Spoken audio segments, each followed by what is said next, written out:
Hi everyone, welcome back to my channel. Today we are doing something different in this video.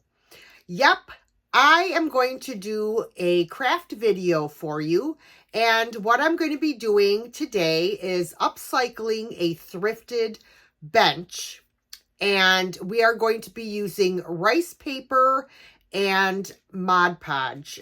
So we will be doing some decoupage today. So if this is something that you think would be very interesting for you, then stick around.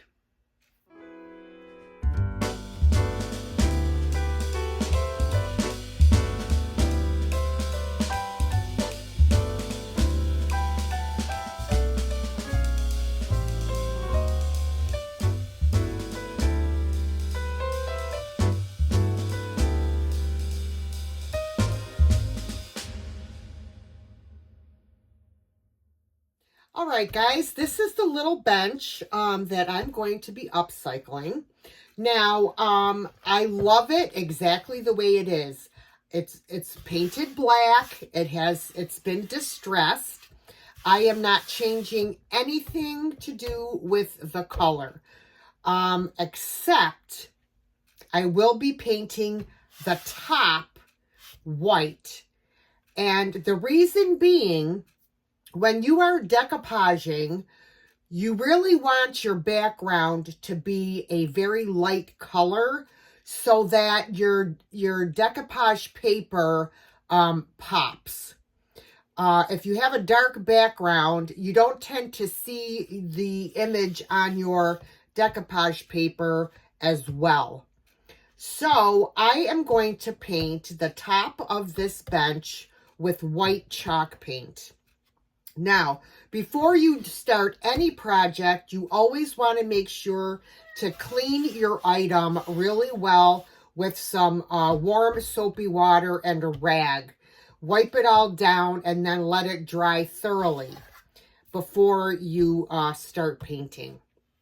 I have already done that, so I am going to bring out my white chalk paint. What I have been using is Rust-Oleum chalked.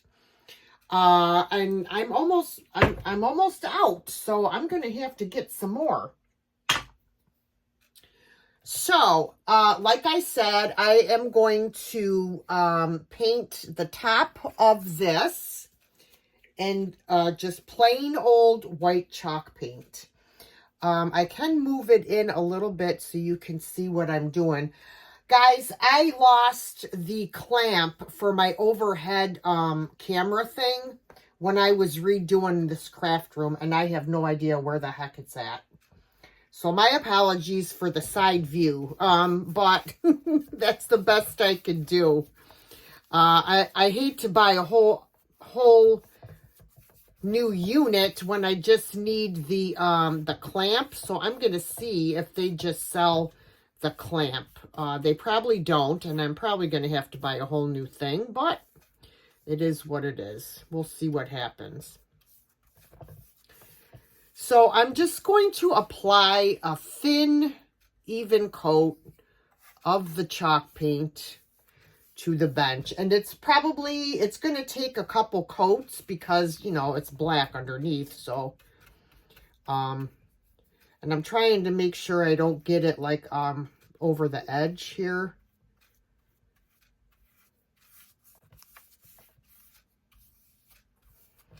There's a hair on here. I don't know where that came from. All right, and this is why I like the these Lazy Susans, you know, that spin, because I like to use them when I'm crafting. They come in very handy. I can turn my item.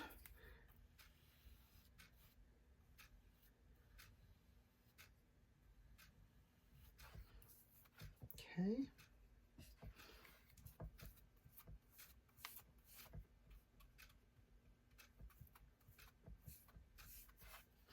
All right, so let me finish this little strip here. Going down the side.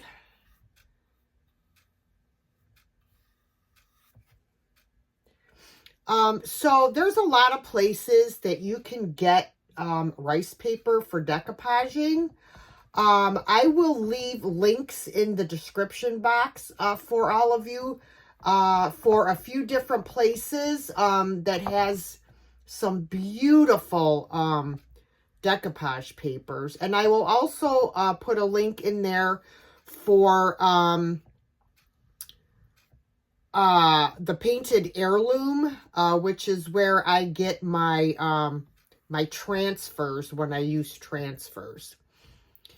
Okay, so I'm going to hit this with my heat gun to speed up the drying process. And then I'm going to do my second coat on here. And when it's dry, I'll be back. All right, so I am just about done drying my second coat of paint here with my heat gun. It just makes the process, so much faster and easier if you have a heat gun. And if you don't have a heat gun, you can use a blow dryer. All right, so we are all dry. And now it is time to pick out, well, I've already picked out ahead of time the decoupage paper that I wanted to use. Now, it came in a really large piece. So what I did, let me show you, is I cut it out already to fit the top of my bench with a little overhang all around. Because once, after the decoupage medium dries, we'll take a piece of sandpaper and we will sand off the excess, and we'll have a nice clean edge by doing it that way. So this is, so as you can see, there is overhang, which is what we want for sanding purposes, as I said. So I just want to make sure I have this exactly where I want it. And it looks about right. Yes. Okay, so once you lay your decoupage paper or your rice paper down, what I do is, they call it a starter strip. So what you'll do is you will lay down a strip of your Mod Podge. This is what I use. This is made by DIY Paints, and it's called DIY Patina, Liquid Patina. And what this is, it's the same thing as Mod Podge, but this is a little bit thinner, and I do like a thinner decoupage medium. You can thin out your Mod Podge with a little bit of water if you would like to as well. It just helps to spread it easier.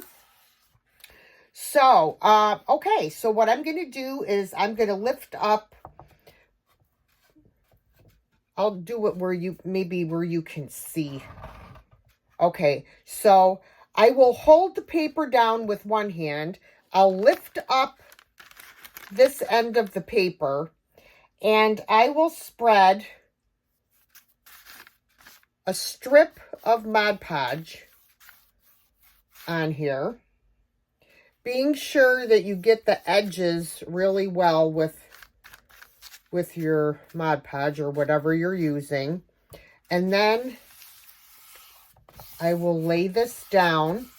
Now, I like to use a piece of cling wrap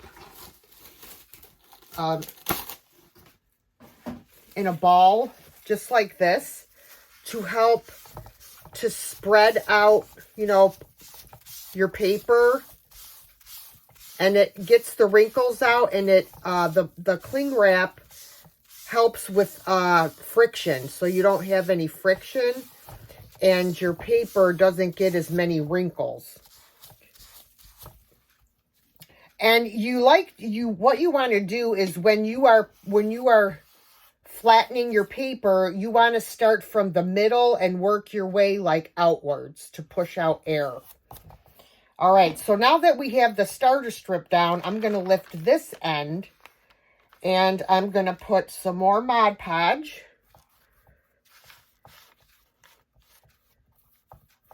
We'll do another area. Now, you don't need a ton. You just want a nice, thin, even layer. And slowly...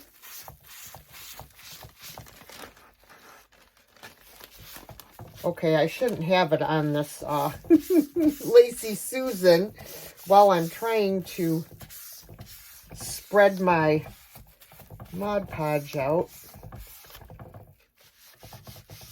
Now, you're still going to get wrinkles. That's just part of, you know, what happens when you're using Mod Podge, or when you're decoupaging. Okay, so now I will put my final strip of Mod Podge.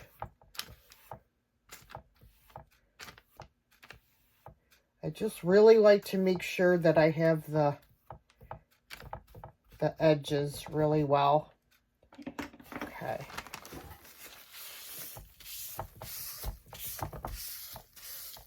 There we go. Yeah, this end looks much better than the first end I did because I didn't have my cling wrap ready. And I started to do it with my fingers, but... All right, so this is what we have, guys.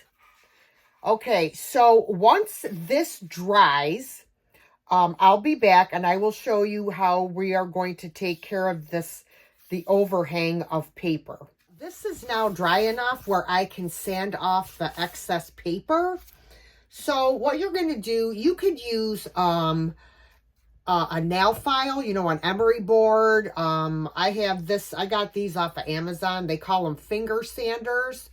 And I just take like 80 grit sandpaper, and all you're going to do is sand in a downward motion like this. And as you can see, it takes off that excess paper and gives you a nice clean edge.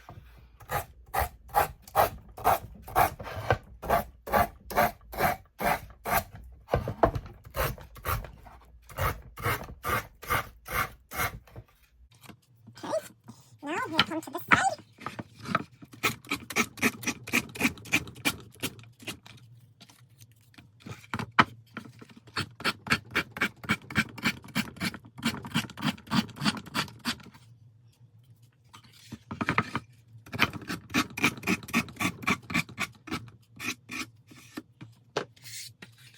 Look how nice that looks, guys. Oh, I love it. So now, anytime you paint something with chalk paint, and anytime you decoupage or use transfers, you need to seal them. Especially the chalk paint, because chalk paint is water-based and it gets reactivated with water. So it can wash off if you don't seal it. So how do you seal it? Well, there's a couple different ways that you can seal your chalk paint. You could seal it with the Mod Podge, because you're going to also seal your rice paper or whatever, your napkin, whatever you used to decoupage, that has to be sealed too. So you can either use your decoupage medium to seal it, or you can use polyurethane, or you can use wax that's made for chalk paint. For this one, I am just going to seal this with some of my decoupage medium.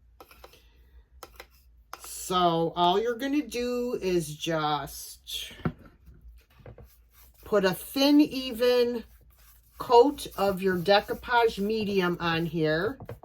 Make sure you get the edges well.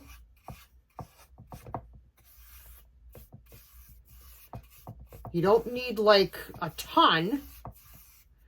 I got it all over my brush. It fell in the jar.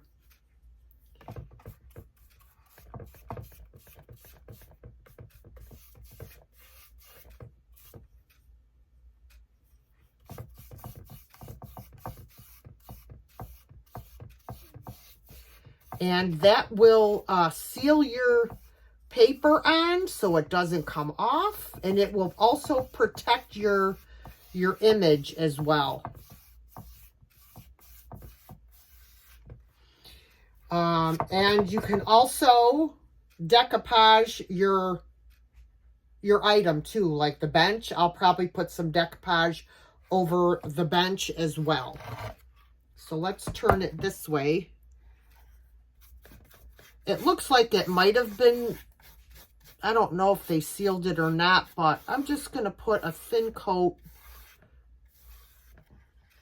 just along the edges. Sorry, I know I'm out of frame here, but I only have so much room to work, so. Alright. So I got the 2 edges. And I will finish Mod Podging the rest of the bench.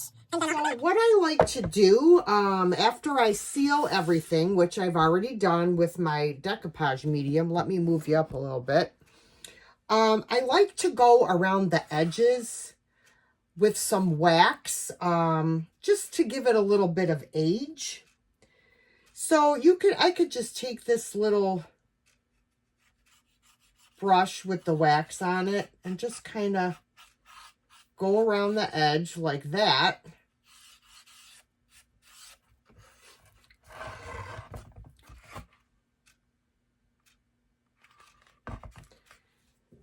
Or you could take, well, actually I could do it without using the paintbrush. I could put it on a rag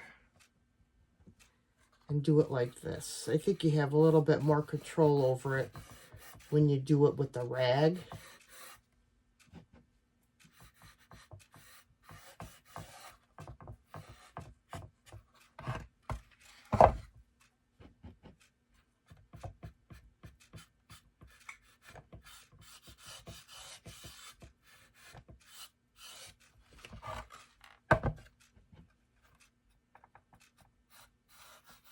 It's all about the little details that, you know, can bring a project like to the next level.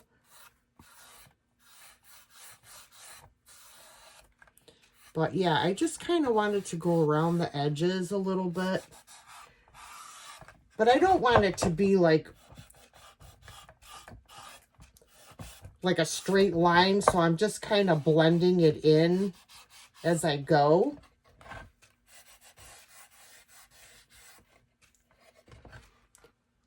See what I mean, guys?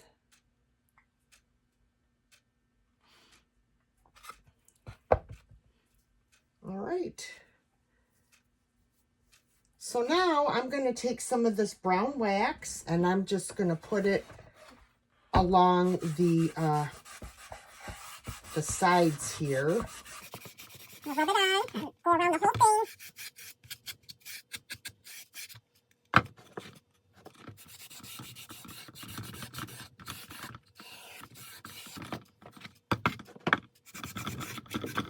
These side pieces are rough. So, this will just soak right in the side pieces. And then I will also put some on the legs, the outer part of the legs. It just does something to the black.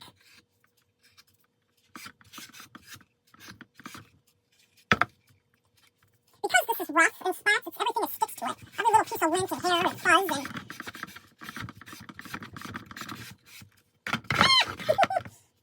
Overboard, almost. And then I'm just going to go back and I'm going to wipe off the excess wax.